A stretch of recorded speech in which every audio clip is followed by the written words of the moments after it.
अस्सलामुअलैकुम। मोहम्मद सुल्तान Arshad talking chapters के साथ हाजिर है। शारान बलोच, बलूचिस्तान की बेटी, पाकिस्तान की बेटी। आज एक स्कूल ऑफ थॉट उसे कातिला कह रहा है, उसे किलर मानता है, उसे दहशतगर्द मानता है, सुसाइड बॉम्बर। एक इंसान का कत्ल, तमाम इंसानियत का कत्ल उस पर डाला जाता है। और दूसरी जानिब एक दूसरा ग्रोह है, एक दूसरा स्कूल ऑफ थॉट है जिसका मानना है कि शारान बलोच एक नज़रिए का नाम है, शारान एक सोच का नाम है, शारान शहीद है। कता नज़र इसके कि शारान शहीद है या कातला। आज हम शारान के बलूचिस्तान को रीडिस्कवर करने की कोशिश करेंगे। जी, बलूचिस्तान। आपको आज थोड़ा सा सब्र करके मेरे साथ रहना होगा। हम देखेंगे कि बलूचिस्तान क्या है और बलूचिस्तान के साथ पिछले 70-75 सालों में क्या मामलात चल रहे हैं कि आज भी 21वीं सदी में जब दुनिया चाँद पे जाने की कोशिश कर रही है, आज भी बलूचिस्तान के अवाम क्यों अपने ही मुल्क में परेशान है। क्या बलूचिस्तान की सारी अवाम का ये सोचना है या चंद एक शरपसंद या सेपरेटिस्ट ग्रुप्स हैं जो कि पाकिस्तान पे दबाव डालना चाहते हैं, जो कि प्रेशर ग्रुप का काम कर रहे हैं और पाकिस्तान का इमेज ख़राब कर रहे हैं। सबसे पहले अक्सर सुनने में आता है कि Pakistan is a blessed country. Pakistan दुनिया के बेहतरीन मुल्कों में से एक है जियोग्राफिकली, मौसम के एतबार से। अल्लाह पाक ने पाकिस्तान को हर किस्म का मौसम अता किया। यहाँ शदीद तरीन गर्म शहर भी आपको मिलेंगे, यहाँ इंतहाई ठंडे यख बस्ता शहर भी आपको मिलेंगे, यहाँ पे ठंडी हवाएं भी आपको मिलेंगी, यहाँ गर्म लू भी चलती हुई आपको मिलेगी पाकिस्तान में। लेकिन अगर पाकिस्तान के अंदर से मैं सिर्फ एक सूबा अलहदा करूं और मैं कहूं कि बलूचिस्तान में अल्लाह पाक ने हर किस्म का मौसम, हर किस्म की वेरिएशन रखी हुई है, तो ये कहना बिल्कुल गलत ना होगा। सबसे पहले अगर हम बलूचिस्तान के एरिए की बात करें तो बलूचिस्तान के पास 3,47,190 किलोमीटर स्क्वायर जो है वो एरिया है, जो कि टोटल पाकिस्तान का 44% अप्रॉक्सीमेटली बनता है। जी, पाकिस्तान का जो टोटल एरिया है उसका 44% सिर्फ बलूचिस्तान है। दूसरी जानिब अगर हम इसकी आबादी की बात करें तो बिल्कुल रेसिप्रोकल नज़र आती है, बिल्कुल उलट मामला नज़र आता है कि एक वो सूबा जो रुकबे के लिहाज से, एरिया के लिहाज से सबसे बड़ा सूबा है, जी सबसे बड़ा सूबा है, उस सूबे की आबादी कितनी है जी? 12.34 मिलियन, जो कि पाकिस्तान की कुल आबादी का अप्रॉक्सीमेटली 6% बनता है। यानी अगर पाकिस्तान में 100 लोग रहते हैं तो उनमें से सिर्फ 6 लोग पाकिस्तान के सबसे बड़े सूबा बलूचिस्तान में समाये हुए हैं, सिर्फ वहाँ पे रह रहे हैं। यानी किसी हद तक 94 लोग जो हैं वो पुरसकून ज़िंदगी गुजार रहे हैं। उनके पास किसी हद तक बेसिक नेसेसिटीज़ भी मौजूद हैं, जो एक आम इंसान के राइट्स हैं जिसको हम ह्यूमन राइट्स कहते हैं, वो 96 लोगों तक 94 पीपल तक जो हैं वो पहुंच रहे हैं। सिर्फ ये 6 लोग हैं जिनके साथ बहुत ज़्यादा मसाइल हैं। इसमें इकॉनमी के मसाइल हैं, इसमें ट्रांसपोर्टेशन के मसाइल हैं, इसमें वाटर रिसोर्सेज के मसाइल हैं, इसमें सबसे बड़ा मसला एजुकेशन का है, अवेयरनेस का है। यानी कि पूरे मुल्क में सिर्फ 6% आबादी इंतहाई तज़ब्ज़ब का शिकार है।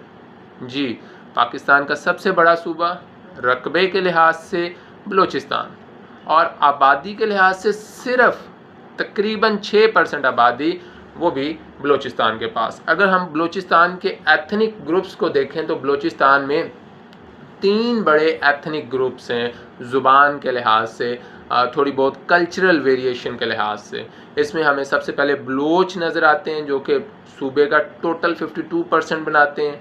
फिर हमें पश्तून नज़र आते हैं जो कि सूबे का 36% जो है बनाते हैं। उसके अलावा हमें यहाँ पे कुछ हज़ारा बरादरी के लोग नज़र आते हैं, ब्राहवी बरादरी के लोग नज़र आते हैं, कुछ सिंधी आपको नज़र आ जाएंगे और कुछ पंजाबी आपको नज़र आ जाएंगे। यानी कि 3 बड़े जो एथनिक ग्रुप्स हैं, यहाँ पे आपको बलोच नज़र आते हैं, यहाँ पे आपको पश्तून नज़र आते हैं और ब्राहवी नज़र आते हैं। ब्राहवी जो हैं वो काफ़ी हद तक बलोचों के करीब माने जाते हैं। उसके बाद अगर हम रिलीजियस डिवीज़न को देखें मजहबी एतबार से, तो 99% से ज़्यादा जो यहाँ की आबादी है बलूचिस्तान की वो मुस्लिम आबादी है, और उसमें भी जो मेजॉरिटी है वो सुन्नी अहनाफ स्कूल ऑफ थॉट से रखने वाली जो है वो लोग पाए जाते हैं बलूचिस्तान में जी। लेकिन फिर भी बलूचिस्तान पाकिस्तान का वो सूबा है जहाँ सबसे ज़्यादा रिलीजियस इनटॉलरेंस हमें नज़र आती है, जो कि ख़ास तौर पे 90 की दहाई के बाद जब अमेरिका जो है वो रशिया जो है जब अफ़गानिस्तान से जाता है, तो सबसे ज़्यादा इनटॉलरेंस जो पैदा हुई शिया सुन्नी सेक्ट्स के दरमियान वो हमें बलूचिस्तान में ही नज़र आती है। इसकी क्या वजूहत हैं, इस पर हम आगे जाके बात करेंगे। उसके बाद अगर हम बलूचिस्तान को देखें मौसम के एतबार से, तो बलूचिस्तान ठंडे तरीन इलाकों पर मुश्तमिल है जी। ऐसे इलाके हैं जहाँ इंतहाई ठंड मिलती है, आपको बर्फ़बारी मिलेगी, और उसके दूसरी तरफ खारान डेज़र्ट जो कि पाकिस्तान के 5 बड़े दरियाओं सहराओं में पहले नंबर पे आता है, ये भी बलूचिस्तान में मौजूद है। और यहाँ का टेम्परेचर नॉर्मली आपको 50 डिग्री सेल्सियस तक मिलता है, और दूसरी जानिब आपको मनफी में टेम्परेचर जो है सारा साल बलूचिस्तान के कई हिस्सों में आपको मिलता है। ज़ियारत जैसे हिस्सों में चले जाएँ, कलात जैसे हिस्सों में चले जाएँ, तो वो इंतहाई ठंडे हैं। यानी कि आपको दोनों तरफ़ें नज़र आएंगी मौसम के एतबार से बलूचिस्तान में। अल्लाह पाक ने बलूचिस्तान को मौसमों से नवाजा, अल्लाह पाक ने बलूचिस्तान को एथनिक डाइवर्सिटी से नवाजा। यहाँ पे रिलीजियस डाइवर्सिटी, सेक्टेरियन डाइवर्सिटी, आपको सब कुछ मिलेगा। यानी बलूचिस्तान एक ऐसी ज़मीन है, एक ऐसी माँ की तरह की धरती है जिसने हर स्कूल ऑफ थॉट को, हर नस्ल को, हर ज़ुबान को जो है अपनी आगोश में लिया हुआ है। लेकिन क्या वजह है कि बलूचिस्तान जिसको एक माँ कंसीडर अगर हम करें, ये माँ क्यों परेशान है? क्यों शारान बलोच जो कि ख़ुद एक माँ थी, जो कि ख़ुद एक जन्नत थी, मैं बड़ा परेशान हूँ जब से शारान के साथ वो मामला हुआ है, शारान बल्कि ख़ुद उस मामले में इन्वॉल्व हुई है कि क्यों एक माँ ने दोज़ख की जानिब जो है वो सफ़र इख्तियार किया, या जो भी स्कूल ऑफ थॉट से लेते हैं, लेकिन अपनी ज़िंदगी से ज़्यादा अहम चीज़ कोई नहीं है। तो इसके अलावा अगर बलूचिस्तान को देखें तो 1948 के बाद बलूचिस्तान ने पाकिस्तान के साथ इल्हाक़ करना शुरू किया। 50s में ये बाकायदा इल्हाक़ हो गया। 1 यूनिट का हिस्सा रहा बलूचिस्तान सकूत ढाका से पहले तक। फिर 1970 में बलूचिस्तान को बाकायदा अलहदा सूबे का दर्जा मिला। ठीक है, अब इस सारी चीज़ में देखें तो तकरीबन मेजॉरिटी जो थी बलूचिस्तान में, जो ट्राइबल चीफ्स थे, they were agree to be a part of Pakistan. लेकिन जो खान ऑफ कलात थे वो तैयार नहीं थे, वो पाकिस्तान का हिस्सा नहीं बनना चाहते थे। लेकिन आज भी बलोचियों को 70-75 साल बाद देखना चाहिए कि खान ऑफ कलात किस तरफ देख रहे थे, ईरान की तरफ देख रहे थे, वो अफ़गानिस्तान की तरफ देख रहे थे, तो उन्होंने तो घास उस वक़्त भी नहीं डाली। तो आज भी वो बलोचियों के सगे नहीं होंगे। इंस्टेबिलिटी क्रिएट करवा सकते हैं, इंसर्जेंसी हो सकती है, बगावत के लिए वो आपको उभार सकते हैं, लेकिन आप पाकिस्तानी हैं, बलोची आप बाद में हैं। और अगर आप पहले बलोची भी हैं लेकिन हैं आप पाकिस्तानी, आपको कोई अफ़गानी जो है वो सपोर्ट करने नहीं जा रहा, अफ़गानिस्तान का इंटरेस्ट नहीं है आप में, आपको किसी सूरत जो है ईरान सपोर्ट नहीं करेगा। बाकी रह गया इंडिया, वो घूम के समंदर घूम के आपके पास आएगा कुलभूषण जैसे वो करैक्टर आपके अंदर जो है वो रख के चला जाएगा, और उसमें क्या होगा, अगर कहीं किसी और का खून बहेगा तो साथ बलोची का भी खून बहेगा, और वो किसी और का और बलोची का खून नहीं है, वो कलेक्टिवली पाकिस्तान का खून है। एनीवेज, खान ऑफ कलात जो थे उन्होंने पाकिस्तान में शामिल होने की रजामंदी नहीं दी, जिसकी वजह से कुछ प्रॉब्लम्स क्रिएट हुए, ट्राइबल कॉन्फ्लिक्ट चला, लेकिन फिर भी 1955 तक पूरा का पूरा बलूचिस्तान जो इस वक्त हमारे पास मौजूद है वो आज़ाद रियासत पाकिस्तान का जो है वो हिस्सा बन गया। उसके बाद इंसर्जेंसीज तो चलती रही, इसमें 1948 में भी इंसर्जेंसी हुई जो खान ऑफ कलात की वजह से हुई, फिर 50s में हुई, फिर 68 में, फिर 70s में हमें इंसर्जेंसी मिलती है। यानी कि पाकिस्तान के अंदर रहते हुए बलूचिस्तान के बहुत से मिलिटेंट जो ग्रुप्स हैं, बहुत से इंतहा पसंद जो ग्रुप्स हैं या आज़ादी मांगने वाले जो ग्रुप्स हैं, वो बलूचिस्तान को अलहदा करने वाले जो ग्रुप्स हैं, वो कई दफ़ा इंसर्जेंसीज क्रिएट कर चुके हैं, बगावत पैदा कर चुके हैं पाकिस्तान में, जिसका नुकसान सिर्फ पाकिस्तान को नहीं हुआ। इसका नुकसान अगर हम इंडिविजुअल लेवल पे देखें, प्रोविंशियल लेवल पे देखें, तो बलूचिस्तान को भी हुआ। आज तक बलूचिस्तान जो है वो तरक्की नहीं कर सका। जी, अगर मैं बलूचिस्तान का लिटरेसी रेट देखूं, शरह ख़वानदगी, तो अफसोस के साथ कहना पड़ता है कि दुनिया में जितने भी ममालिक हैं,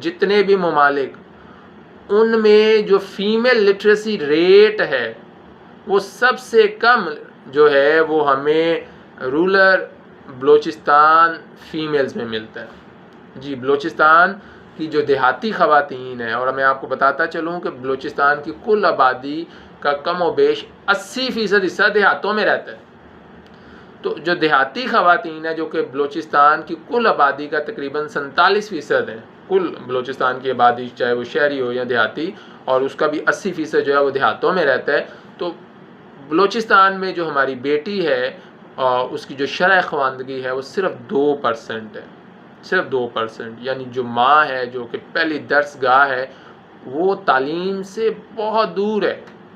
नो डाउट बलोचों के यहाँ हमें जो औरत का एहतराम मिलता है, जो औरत का मुकाम, जो रुतबा, जो औरत से मोहब्बत मिलती है, उसकी शाज़ मिसाल ही दुनिया में मिलती है। बलोच अपनी औरत को बड़ा मुकाम देते हैं। आपको पंजाब में तो माजरत के साथ कहीं कोई वडेरा, कोई चौधरी नज़र आ जाएगा जो किसी सड़क पे, किसी चौराहे में किसी औरत को बुरहना करके उस पर जुल्म कर रहा है, लेकिन बलूचिस्तान में आपको ऐसा नहीं नज़र आएगा। हालांकि बलूचिस्तान सदियों से ट्राइबल सिस्टम है और हम ट्राइबल सिस्टम को बुरा कहते आए हैं। हालांकि इस ट्राइबल सिस्टम के बहुत से फ़ायदे हैं, बहुत से। इस पर एक अलग से डिबेट हो सकती है। One should be a part of a tribe. हर इंसान को किसी ना किसी ट्राइब का हिस्सा होना चाहिए, ये एक सपोर्ट होती है। तो ट्राइब का हिस्सा होना बुरी बात नहीं है। तो औरत का नो डाउट इज़्ज़त है, एहतराम है, मुकाम है, औरत को इज़्ज़त दी जाती है मुआशरे में। वहाँ पे जो तलाक़ की शरह है वो बहुत ही कम है पूरे पाकिस्तान के मुकाबले में। शादी बड़े इज़्ज़त और एहतराम के साथ होती है। पहले एक रस्म थी कि जो दूल्हा था वो दुल्हन के ख़ानदान को कुछ पैसे जो है वो अदा किया करता था, लेकिन वो भी आहिस्ता आहिस्ता ख़त्म होती गई है। लव मैरिज वहाँ पे कम है, अरेंज मैरिजेज़ हैं, लेकिन बड़े अच्छे तरीके से वो चलती हैं। लेकिन फिर वही मसला, लिटरेसी रेट बहुत ही ख़तरनाक लेवल पे है जी, बहुत ही ख़तरनाक लेवल पे। ओवरऑल अगर लिटरेसी रेट हम देखें बलूचिस्तान में तो वो आपको तकरीबन 43.6 मिलता है, जो कि पाकिस्तान के तमाम प्रोविंसेस से बहुत नीचे है। ठीक है जी। और उसमें अगर हम औरतों की बात करें, ख़ासतौर पे देहाती औरतें, जो कि बलूचिस्तान की कुल ख़वातीन का 80% देहातों में रहती हैं, तो उनमें लिटरेसी रेट सिर्फ 2% है। और ये भी एक बड़ी वजह है बलूचिस्तान के बैकवर्ड होने में। इसमें नो डाउट जहाँ हुकूमतों का कसूर है, वहाँ उनके लोकल ट्राइबल चीफ्स भी जो हैं इसके ज़िम्मेदार ज़रूर होंगे। आई बिलीव वो नहीं चाहते होंगे कि बलोच बेटियां जो हैं वो तालीम के ज़ेवर से आरास्ता हों, या बलोच जो कबीला है, बलोच जो नस्ल है वो पढ़े लिखे। इसमें किसी हद तक देखा जा सकता है कि हो सकता है ट्राइबल चीफ्स भी जो हैं इसमें इन्वॉल्व हों। जहां हुकूमत की नेग्लिजेंसी है वहां हमें ट्राइबल चीफ्स की भी जो है ना इसमें कॉन्स्पिरेसी नज़र आती है। अब बलूचिस्तान को देखें तो बलूचिस्तान में पहाड़ भी हैं, सतु मुर्तफ़ा भी है, संगलाह पहाड़ हैं, बर्फ़ानी इलाके मौजूद हैं। लेकिन बलूचिस्तान का जो सबसे बड़ा मसला है रिसोर्सेज के हवाले से, Allah almighty has blessed Balochistan with almost every mineral. तकरीबन हर बड़ी मिनरल आपको बलूचिस्तान से मिलेगी, तेल गैस के ज़खायर हैं। लेकिन जो सबसे बड़ा मसला है बलूचिस्तान में और बलूचिस्तान की आबादी की कमी का एक जो बड़ी जो वजह है वो है lack of water, scarcity of water, पानी की कमी। लेकिन मैं इसको एक्सक्यूज़ नहीं बनाऊंगा एक रियासत के अंदर रहते हुए, क्योंकि मैंने दुनिया में बहुत से मॉडल सिटीज़ देखी हैं जहां उस शहर के बनने से कुछ 10, 15, 20 साल पहले एक एक कतरा पानी को जो है ना आवाम तरसती थी, लेकिन आज वहाँ पे लाखों की तादाद में नफूस आबाद है और उन तक पानी बिला तातुल पहुँचता है। तो पानी किसी शहर में, किसी सूबे में पहुँचाना मसला नहीं है, इसको मैं एक्सक्यूज़ नहीं बनाऊँगा। लेकिन फ़िलहाल जो सबसे बड़ा मसला है बलूचिस्तान का वो है पानी। जी, पाकिस्तान का सबसे बड़ा सूबा और सबसे ज़्यादा स्कार्सिटी ऑफ वाटर जो है वो हमें बलूचिस्तान में ही नज़र आती हैं। अंग्रेज़ के ज़माने की टोटल 57 नहरें हैं जी यहाँ पे, और चंद एक छोटे छोटे दरिया यहाँ से गुज़रते हैं। नॉर्मली बलोच अवाम जो हैं, बलूचिस्तान में रहने वाले जो लोग हैं, यहाँ पे बलोच अवाम से हमारा सिर्फ बलोच नहीं है, इसमें पश्तून भी हैं, इसमें हज़ारा भी हैं, इसमें ब्राहवी भी हैं, इसमें सिंधी भी हैं, यानी कि जो ओवरऑल पॉपुलेशन है उसको हम बलूचिस्तान में रहने की वजह से बलोच अवाम कह रहे हैं। तो जो बलोच अवाम है वो नॉर्मली डिपेंड किस पे करते हैं, नदी नालों पे, झीलों पे, लेकिन ये साल के बेशतर हिस्से में खुश्क होती हैं। नहरें साल के बेशतर हिस्से में खुश्क होती हैं, उनमें पानी नहीं होता। तो फिर उसके बाद वो किधर जाते हैं, वो कारेज़ की तरफ जाते हैं। ये सदियों पुराना मेथड है, यानी कि 2021 में भी वो अभी तक मजबूर हैं एक इंतहाई पुराने मेथड के ज़रिए पानी हासिल करने पर, जिसकी वजह से वहाँ पे काश्तकारी के मौके बहुत कम हैं।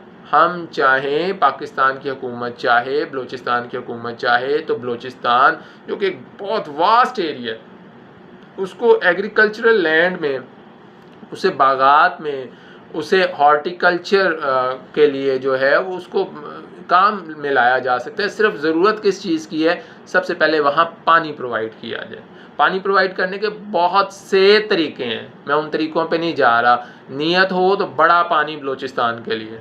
आपको पता होना चाहिए कि जो बलूचिस्तान है वो पाकिस्तान की टोटल कोस्ट लाइन का 2/3 बलूचिस्तान से गुजरता है। यानी जो पाकिस्तान का साहिल है, साहिली पट्टी है, उसके अगर 3 हिस्से किए जाएँ तो 2 हिस्से सिर्फ बलूचिस्तान के अंदर है। तो पानी का तो कोई मसला नहीं है अगर ये पानी बलूचिस्तान को प्रोवाइड करना चाहें।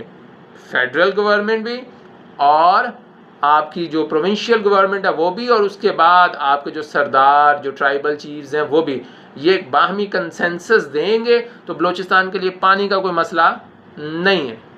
लेकिन फ़िलहाल बलूचिस्तान के लिए सबसे बड़ा मसला पानी है। वहाँ पे फसलों की काश्तकारी ना होने के बराबर है। फूड क्रॉप्स में कहीं आपको गंदम, जवार, इस तरह की चीज़ें मिल जाती हैं। हाँ, कैश क्रॉप उनके पास किसी हद तक, कुछ फ्रूट्स हैं जो कि कैश क्रॉप का काम करते हैं, लेकिन क्योंकि पानी इतना नहीं है, पानी ना होने की वजह से बागात बड़े स्केल पे जो है वो डेवलप नहीं किए जा सकते। तो वो जो फ्रूट्स हैं जो कि कैश क्रॉप हैं वो भी इतने काम के नहीं आते। उसके बाद आता है जी बलूचिस्तान की जो आवाम है वो गल्लाबानी, मवेशी, जानवर पालते हैं जी। ठीक है, सारा आप बड़ी ईद पे देखते हैं, ईद उल अज़हा पे देखते हैं, पूरे मुल्क से जो है ना जानवर, पूरे मुल्क में जानवर जो जाते हैं, लाहौर में आते हैं, कराची में आते हैं, बड़े बड़े शहरों में जानवरों की मंडियां लगती हैं। उनमें एक बड़ी जो तादाद होती है जानवरों की वो आपकी नॉर्मली बलूचिस्तान से आती है। ठीक है। लेकिन इस सेक्टर में भी हुकूमत एज सच उन्हें कोई रियायत नहीं देती, कोई सब्सिडी नहीं देती, उनके लिए कोई जिसे हम कहते हैं उनकी ज़रूरियात को पूरा नहीं किया जाता, उनको साइंटिफिक वेज़ में जो है उनकी तालीम और तरबियत नहीं की जा रही, जानवरों की वेलफेयर के लिए वेटरन जो वेट्स हैं वो इतने ज़्यादा वहाँ मौजूद नहीं है। यही वजह है कि इस इंडस्ट्री इस ट्रेड के साथ ताल्लुक़ रखने वाले जो बलोची हैं वो भी परेशान रहते हैं। तो पाकिस्तान हुकूमत ने कई दफ़ा कोशिश की कि बलूचिस्तान को मेन स्ट्रीम में लाया जाए। NFC अवार्ड जो लास्ट आए उसमें भी बाबांग गदोल जो है दावे किए गए जी कि हम बलूचिस्तान को बहुत हिस्सा देंगे और बलूचिस्तान में इंफ्रास्ट्रक्चर क्रिएट किया जाएगा, बलूचिस्तान में इंडस्ट्री क्रिएट की जाएगी। नो डाउट बहुत सी जगहों पे पाकिस्तान गवर्नमेंट जो फेडरल गवर्नमेंट है और किसी हद तक प्रोविंशियल गवर्नमेंट है, उनकी कोशिश होती है कि बलूचिस्तान को मेन स्ट्रीम में लाएं, उसे इंडस्ट्रियल हब बनाएं। नो डाउट CPEC अगर बन जाता है तो बलूचिस्तान की ज़िंदगी बदल सकती है, बलूचिस्तान के हालात बदल सकते हैं। ठीक है, मैं आपको यहाँ पे एक फैक्ट बताता चलूँ कि इस वक्त जो बलूचिस्तान की कोई एक्टिव तंजीम है जिसको कलअदम तो करार दे दिया गया, लेकिन फ़िलहाल ये जो शारान बलोच का वाक़या हुआ उसके पीछे भी जिस तंजीम ने ज़िम्मेदारी कबूल की है, बलूचिस्तान लिबरेशन आर्मी, उसकी जो टोटल स्ट्रेंथ है वो कम व बेश 6000 नफूस पर मुश्तमिल है। यानी उनके पास 6000 मिलिटेंट्स लोग हैं जिनका वो ब्रेन वॉश कर रहे हैं, जिनको वो ट्रेनिंग दे रहे हैं, जिनको वो प्रैक्टिस करवा रहे हैं। ये एक 6000 का एक छोटा सा जो फ्रैक्शन है ये पूरे बलूचिस्तान के ऊपर हावी है। नो डाउट सिर्फ ये एक तंजीम नहीं है, बहुत सी तंजीमें यहाँ काम कर रही हैं, कर चुकी हैं। BLF हो गया, BNA हो गया, LEB हो गई, लश्कर जंगवी हो गई, लश्कर तैयबा, सपा सहाबा, इस तरह की बहुत सी तंजीमें अरसे से काम कर रही हैं। कई जो है वो कौमी धारे में भी आई, सरेंडर भी कर गई, पाकिस्तानी फ़ौज के साथ मिल भी गई, पाकिस्तान को उन्होंने दिल से कबूल भी कर लिया और वक्त के साथ कई नई तंजीमें भी जो हैं वो बनती नहीं। लेकिन नॉर्मली इनके पास मिलिटेंट्स होते कितने, 1000, 2000, 4000, 6000, 10,000। ये एक बड़ी छोटी सी फ्रैक्शन होती है जो कि पूरा जो वो एथनिक ग्रुप होता है, वो जो पूरा प्रोविंस होता है, वो पूरी स्टेट होती है, उसको उसने ना हाईजैक किया होता है। तो इस हाईजैक से बचने का एक तरीका तो ये है कि आप पहले वहाँ के जो लोकल्स हैं उनकी जो प्रॉब्लम्स हैं उनको सॉल्व करें ग्रास रूट लेवल पे जाके। पानी बेसिक है, एजुकेशन बेसिक है, फूड शेल्टर बेसिक है। आपको मैं बताता चलूं कि बलूचिस्तान सबसे कम बिजली कंज्यूम करने वाला जो है ना सूबा है पाकिस्तान का। अब आप ये कहेंगे जी तो वहाँ पे तो है ही पाकिस्तान की टोटल आबादी का 6% अप्रॉक्सीमेटली, तो सबसे कम जो है ना उसने बिजली कंज्यूम करनी है। ये तो ठीक है जी, सिर्फ टोटल 6% है, लेकिन एक रिपोर्ट के मुताबिक बलूचिस्तान में हर 3 में से सिर्फ एक घर जो है वो बिजली इस्तेमाल कर रहे हैं जी। 1/3 बलूचिस्तान बिजली इस्तेमाल कर रहे हैं, 2/3 वो इस्तेमाल नहीं कर रहा, उनके पास रिसोर्सेज नहीं है बिजली का मीटर लगवाने के, बिजली का बिल अदा करने के। और फिर हम उन्हें कहते हैं कि हमने उन्हें मेन स्ट्रीम में लेके आना है। ठीक है जी, उनसे टैक्स लेने हैं। टैक्स किस चीज़ के लेने हैं? आज भी मैं अगर देखूं किसी सरदार को जो आगे पीछे एक पूरा कॉन्वाय उसका होता है, 10, 12, 14 जो है उसकी जीपें होती हैं, हाइलक्स होते हैं, डाले होते हैं, वो करोड़ों रुपए की जो है वो उसके पास ट्रांसपोर्टेशन है। उस एक सरदार के पास आगे पीछे 8-10 जो हैं वो गार्ड्स की गाड़ियाँ हैं, बीच में वो उसकी अपनी गाड़ी है। करोड़ों अरबों रुपए की वो एक कॉन्वाय क्रिएट होता है, लेकिन वो चल किसके ऊपर है? वो बंजर सहरा के ऊपर चल रहा है। कोई सड़क नहीं है, कोई पुख्ता रोड नहीं है, वहाँ आपको मोटरवेज ऐसा नज़र नहीं आएंगी, नेशनल हाईवेज इस तरह की बेहतरीन आपको नज़र नहीं आएंगे जो बाकी पाकिस्तान में नज़र आ रही हैं। वहाँ पे कंस्ट्रक्शन इंफ्रास्ट्रक्चर की कमी है। इसके पीछे बलूचिस्तान में ये जो एक्टिव टेररिस्ट ग्रुप्स हैं, जो सेपरेटिस्ट ग्रुप्स हैं, जो सेक्टेरियन कन्फ्लिक्ट है, ये सारा कुछ भी ज़िम्मेदार है कि बलूचिस्तान में जब जब भी फेडरल हुकूमत की तरफ से काम करने की कोशिश की गई है, नहीं करने दिया गया। इसकी मैं आपको मिसाल देता हूँ। 2006 चाइना के ताउन से वहाँ पे एक सीमेंट फैक्ट्री लगाने की कोशिश की गई, ठीक है, और वो काम शुरू हो भी गया, हुआ। फिर क्या हुआ जी, BLA ने जो है वो वहाँ पे हमला करवा दिया, उसने ज़िम्मेदारी ली।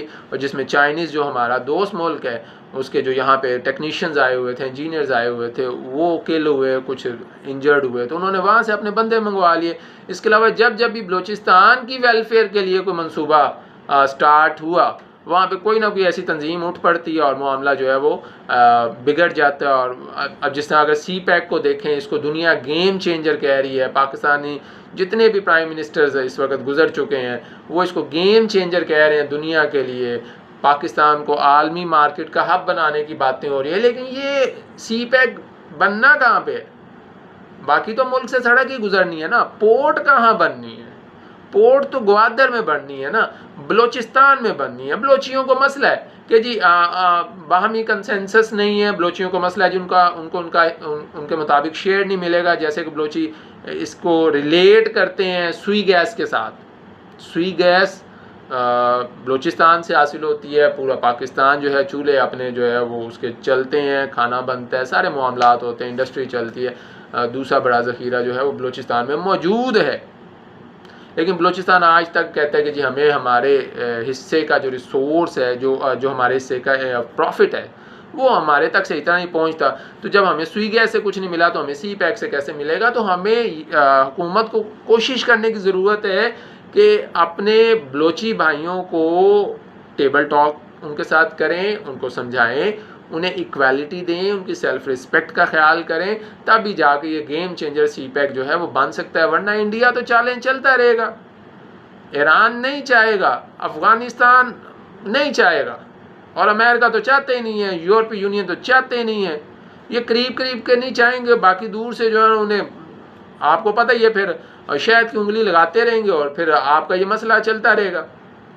तो बलोचियों की सेल्फ इस्टीम को बढ़ाना होगा, उनको सेल्फ रिस्पेक्ट देनी होगी। और इन जैसे शरंगेज जो अनासिर हैं, चाहे वो BLA हो, BLF हो, BNA हो, चाहे वो कोई रिलीजियस सेक्टेरियन ग्रुप हो, सपाह सहाबा, लश्कर जंगवी, या कोई भी ठीक है जी, गर्दनों का इम्तियाज नहीं करना कि ये फलां की गर्दन है, ये फलां की गर्दन है। वो कहते हैं ना मुकद्दस गायें नहीं है, फिर सबके लिए एक जैसा काम होना चाहिए।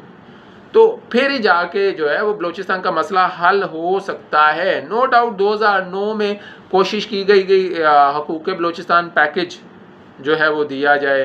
फिर उसके बाद हमें नज़र आता है इंडस्ट्री को इस्टेब्लिश करने की कोशिश की गई, लेकिन ये मसले जो हैं अपनी जगह अभी तक टिल डेट कायम हैं। अब बलूचिस्तान का जो दूसरा बड़ा मसला है, जो कि नॉर्मली बाकी सूबों में इस हद तक नज़र नहीं आता, पंजाब में किसी हद तक टॉलरेंस आपको नज़र आ जाती है। पंजाब में मैंने ख़ुद देखा है कि अगर कहीं मुहर्रम के जलूस हैं तो उसकी जो सिक्योरिटी है वो सुन्नी हजरात जो हैं, जो दूसरे स्कूल ऑफ थॉट के लोग हैं, वो दे रहे होते हैं, ठीक है जी। और अगर कहीं सुन्नी या हिनाफ लोगों का कोई मामला है तो शिया जो उनके साथ खड़े होते हैं, यानी काफ़ी हद तक टॉलरेंस है पंजाब में। लेकिन जो बहुत ज़्यादा इनटॉलरेंस हमें नज़र आती है वो बलूचिस्तान में, वो सुन्नी शिया सेक्टेरियन कॉन्फ्लिक्ट एक बड़ी वजह है। इसको आज तक हमारे मौलवी हजरात, उलमा हजरात बैठ के सॉल्व नहीं कर सके। ये जो गलाजत हमारे मुल्क में आई है, ये अफ़गान सोवियत वॉर के दौरान आई है, ठीक है। वो जिहादी तंजीमें बनी खूब जी कि अफ़गानिस्तान से रशिया को निकालना है, पता नहीं रशिया क्या कर देगा अफ़गानिस्तान का, ईरान को बर्बाद कर देगा, बलूचिस्तान को तो तहस नहस कर देगा, ठीक है जी। वो जिहादी तंजीमें बनी।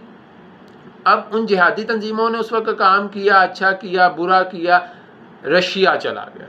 रशिया तो चला गया, लेकिन ये जिहादी तंजीमें जो हैं वो बेलाग, बेमुहार, क्योंकि ज़िया साहब जो हैं वो त्यारा हादसे में अल्लाह को प्यारे हो गए, और उसके बाद इनको पूछने वाला कोई डाडा बंदा पाकिस्तान में ना आया। और 90s के बाद से लेकर आज तक टिल डेट, अभी जो रिसेंटली इमरान खान साहब का जो टेन्योर गुजरा है, उसमें भी हज़ारा बरादरी ने एक बहुत बड़ा जो है ना सिटिंग की, उन्होंने बहुत बड़ा धरना दिया अपने हकूक़ के लिए। इमरान खान साहब को बुलाया, इमरान खान साहब ने कहा नहीं जी मैं ब्लैकमेल नहीं होने जा रहा, लेकिन एनीवेज पे मामला सेटल हुए।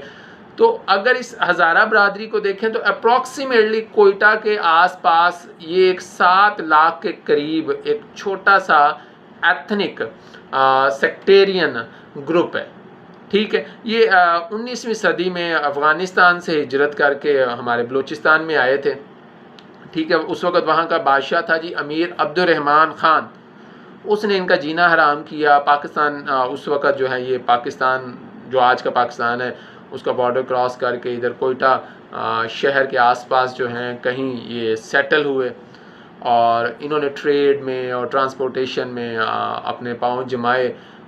लेकिन लेट 90s में 1990 के बाद जो शिया सुन्नी कॉन्फ्लिक्ट क्रिएट हुआ इन जिहादी तंजीमों की वजह से, वो हमें जहाँ पूरे पाकिस्तान में उसके असरात नज़र आए, वहीं हमें सबसे ज़्यादा शिया सुन्नी कॉन्फ्लिक्ट जो है वो हमें हज़ारा बरादरी के मामलात में नज़र आया, बलूचिस्तान में नज़र आया। हज़ारा बरादरी की मस्जिद में एक धमाका हुआ जिसमें 50 अफराद जो है वो शहीद हो गए। ये किसी मजहबी मुकाम पे एक बहुत बड़ा उस वक़्त तक का जो है ना असैसिनेशन था। फिर वहाँ पे एक बिलियर्ड क्लब था बाज़ार के अंदर, वहाँ धमाका होता है जिसको लश्कर झंगवी जो है वो मुसलसल एंडोर्स कर रही थी कि जी वी आर रिस्पॉन्सिबल, हम इसकी ज़िम्मेदारी लेते हैं। तो ये वाज़ेह तौर पे एक शिया सुन्नी कॉन्फ्लिक्ट हमें नज़र आता है। इस शिया सुन्नी कॉन्फ्लिक्ट को भी कमोबेश 30 बरसों में जी लेट 90 अर्ली 90s में ये मामला शुरू होता है। लेट 90s में ये बिल्कुल अपने पर उठा लेता है। नो डाउट मुशर्रफ ने आके इन तंजीमों को कलअदम करार दिया, इनको कंट्रोल करने की कोशिश की, लेकिन फिर भी 30 बरसों में टिल डेट हम ये शिया सुन्नी कॉन्फ्लिक्ट ख़त्म नहीं कर सके। और भाई जब तक ये शिया सुन्नी कॉन्फ्लिक्ट ख़त्म नहीं होगा बलूचिस्तान खूबसूरत नहीं रहेगा, बलूचिस्तान में अमन कायम नहीं रहेगा। कुछ दिन पहले मैं यूएस स्टेट एडवाइजरी को जो है ना वो देख रहा था उनकी वेबसाइट को, तो आई वाज जस्ट शॉक्ड जब मैंने वहाँ लिखा how is it to travel Balochistan, तो बलूचिस्तान अगर ट्रैवल करना है तो कैसा रहेगा। ओ माय गुडनेस, वहाँ लेवल 4 लिखा हुआ था, 4थे दर्जे पे, और वाज़ेह लिखा हुआ था डू नॉट ट्रैवल। ये चमाट है, ये चमाट है, थप्पड़ है।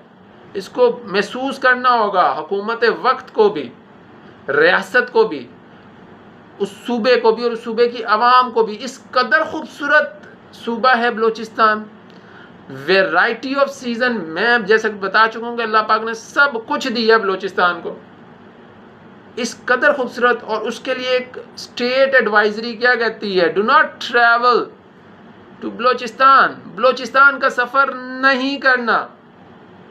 क्यों? टेररिस्ट अटैक्स आपको बहुत मिलेंगे, एक्टिव टेररिस्ट ग्रुप्स आपको हर वक्त कहीं भी किसी भी जगह वहाँ मिल सकते हैं। सेक्टेरियन कॉन्फ्लिक्ट किसी भी वक्त बलूचिस्तान में जो है वो सर उठा लेते हैं। एक्टिव सेपरेटिस्ट मूवमेंट आपको नज़र आएंगी।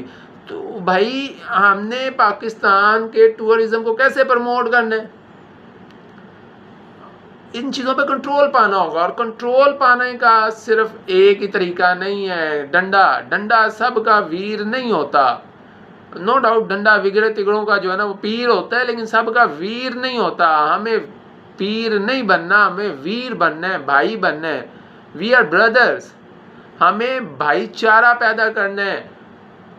अगर मेरे सरकार मदीना हज़रत मोहम्मद मुस्तफ़ा सल्लल्लाहु अलैहि वसल्लम की उस रियासत मदीना में, उस फलाही रियासत में वो उजड़, वो सदियों के दुश्मन कबाइल भाई भाई बन सकते हैं और वो महाजिर और अंसार की मुवाख़ात नज़र आ सकती है, तो हम क्यों नहीं?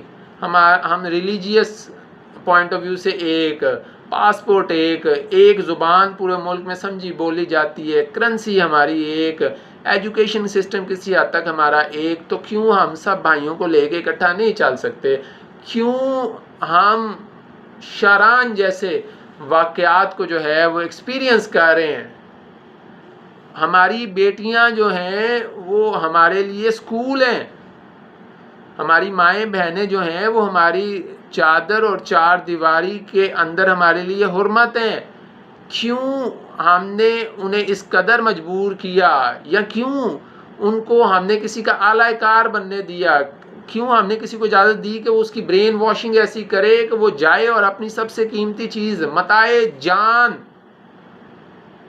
लुटा दे। ऐसा नहीं होना चाहिए। इसके लिए स्टेट को अपनी ज़िम्मेदारी अदा करनी पड़ेगी, इसके लिए फेडरल गवर्नमेंट को अपनी ज़िम्मेदारी अदा करनी पड़ेगी, इदारों को अपनी ज़िम्मेदारी अदा करनी पड़ेगी, प्रोविंशियल गवर्नमेंट को अपनी ज़िम्मेदारी अदा करनी पड़ेगी, ब्यूरोक्रेसी को अपनी ज़िम्मेदारी अदा करनी पड़ेगी। और सबसे अहम चीज़, इंडिविजुअल लेवल पे पठान, बलोच, पंजाबी, सिंधी, सराइकी, कश्मीरी, बल्ती, सबको अपनी जिम्मेदारी अदा करनी पड़ेगी। And we have to be like this. हमें इस तरह होना होगा। हमें जो एथनिक डिफरेंसेस हैं, जो सेक्टेरियन डिफरेंसेस हैं, उनको बालाए ताक रखना होगा। जी, हमें एक दूसरे के खिलाफ मजहबी अनाद, मजहबी मुनाफरत इस्तेमाल नहीं करनी। बलोचिस्तान बहुत खूबसूरत है। बलोचिस्तान मिनरल रिच प्रोविंस है। सुई गैस हमें देता है, मिनरल्स हमें देता है। बलोचिस्तान टूरिज्म के लिए आइडियल प्लेस हो सकता है। ज़रूरत किस चीज़ की है? इन सब को कौमी धारे में लेके आए। और अगर कोई नहीं आता तो फिर उसके लिए स्टेट जो है वो इंसाफ के साथ अमल करे। लेकिन जहाँ बलोची परेशान है अपने मिसिंग पर्सनस को लेकर, उसके लिए भी स्टेट को इंसाफ करना पड़ेगा। बलोचियों का एक और बड़ा मसला जो कि मेरे जहन में अभी आया है, मिसिंग पर्सनस। हो सकता है कि अगर बलोची कह रहे हैं 10,000 हैं तो वो झूठ बोल रहे हो, लेकिन अगर 10,000 वो कह रहे हैं तो पीछे कुछ 600-700 तो होंगे। क्योंकि हमारी अदालतें जब कहती हैं कि बाजियाब करो आओ, तो कुछ वाकई कुछ ना कुछ निकल आता है। भाई, आप अगर किसी को उठाते हैं तो उसे अदालत के सामने पेश करें, हुकूमत खानों में नहीं रखें। बलोची बेटियों के मसाइल हल करें, बलोची माओं के मसाइल हल करें, क्योंकि इन्होंने ही पाकिस्तान की मोहब्बत पैदा करनी है हमारी अगली नस्लों में। और अगर हमने इनके मसाइल हल नहीं किए तो इन्होंने पाकिस्तान के लिए नफ़रत पैदा करनी है अगली नस्लों में। बाकी बात रहेगी स्टेट के साथ टकराओ, तो वो काफ़ी टफ है। बलोचिस्तान को थोड़ा सा सोचना चाहिए। बलोची जो सेपरेटिस्ट मूवमेंट्स हैं, उसके अलावा बलोची जो एक्टिव टेररिस्ट ग्रुप्स हैं, ठीक है, या सेक्टेरियन कॉन्फ्लिक्ट्स क्रिएट करने वाले लोग, इनको सोचना चाहिए कि रियासत के साथ टकराव हो तो सकता है, लेकिन टकराव की सूरत में रियासत एक बहुत बड़ी अफरीत है। उसमें नो डाउट आप रियासत को कहीं थोड़ा बहुत हिला सकते हैं, रियासत को थोड़ा सा परेशान कर सकते हैं, लेकिन रियासत को आप गिरा नहीं सकते। ठीक है, वो सकूत ढाका हुआ, उसकी कुछ और रीजंस थी, लेकिन उसकी बहुत सी कॉमन रीजंस हमें यहाँ पे भी नज़र आती हैं। लेकिन यहाँ पे हम सांझी दीवारें रखते हैं। सांझी दीवारें होना भी एक बहुत बड़ी जो है ना नेमत होती है, एक बहुत बड़ी रहमत होती है। तो अल्लाह का शुक्र है, हम जितनी भी इकाइयाँ हैं, हम सब की दीवारें सांझी हैं। वो भी मेरा भाई था, वो आज भी मेरा भाई है। आज अगर वो बांग्लादेश है तो वो मेरा भाई है, वो एक मुस्लिम स्टेट है। लेकिन कल जब वो मशरक़ी पाकिस्तान था तब भी वो मेरा भाई था। जब वो कट गया मेरा बाजू तो मुझे तकलीफ़ आज तक है। आज भी मेरा दिल करता है कि वो पाकिस्तान का हिस्सा बने, लेकिन वो अब बांग्लादेश बन के खुश है तो खुश रहे। मसला क्या है कि सांझी दीवारें नहीं थी। लेकिन अल्लाह का शुक्र है, बलोचिस्तान आपको मैं बताता चलूँ कि कमोबेश पाकिस्तान के चार सूबे हैं बड़े। बलोचिस्तान बाकी तीनों सूबों के साथ अटैच है कहीं ना कहीं से। तो ये तो सांझी दीवारें हैं। तो सांझी दीवारें रखने वाले जो भाई हैं, या भाई बहन हैं, या रिश्तेदार हैं, उनमें कहीं कोई खड़ाक खड़ूक हो भी जाए, कोई मसला मुसला हो भी जाए, तो बाद में सुलह सफाई भी हो जाती है। ईद शब रात में मुलाकात भी होती है, दुख में गम में शरीक भी हुआ जाता है। हाँ, अगर कोई कहे कि जी मैं ब्लैकमेल नहीं हूँगा, तो वो उसकी थोड़ी सी बेअक्ली थी, वो समझा नहीं। बाकी दुख बलोची का नहीं है, पंजाबी का नहीं है, सिंधी का नहीं है, पठान का नहीं है, सराइकी का नहीं है, बल्ती का नहीं है, कश्मीरी का नहीं है। दुख अगर है तो पाकिस्तानी का है, और खुशी भी है तो वो पाकिस्तानी की है। इस उम्मीद पे कि अल्लाह पाकिस्तान को कायम व दायम रखे, अल्लाह पाकिस्तान को शाद और आबाद रखे, तमाम इकाइयाँ खुश व खुरम रहें। इस दुआ के साथ मैं आप सबसे इजाज़त चाहूँगा और दुआ करूँगा कि आप लोग पाकिस्तान में मजहबी मुनाफरत, इलाकाई जो ऊंच नीच और जो कल्चरल डिफरेंसेस हैं, इनको हवा ना दें। ट्राई टू बी पाकिस्तानी बने। पाकिस्तानी बनना बहुत ज़रूरी है। हम पाकिस्तानी होंगे तो हमें शारान बलोच जैसा दुख अपने सीने में नहीं रखना पड़ेगा।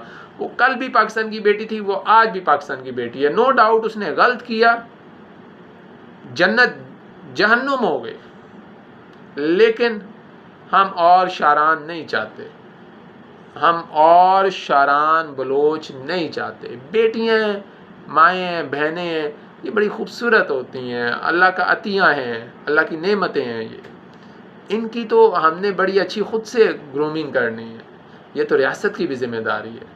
तो इसी नोट पे कि अल्लाह पाकिस्तान में बसने वाली तमाम कौमों को सिर्फ पाकिस्तानी बनाए और हम मिलजुल कर रहें और पाकिस्तान तरक्की करे और ताक़यामत ये कायम रहे।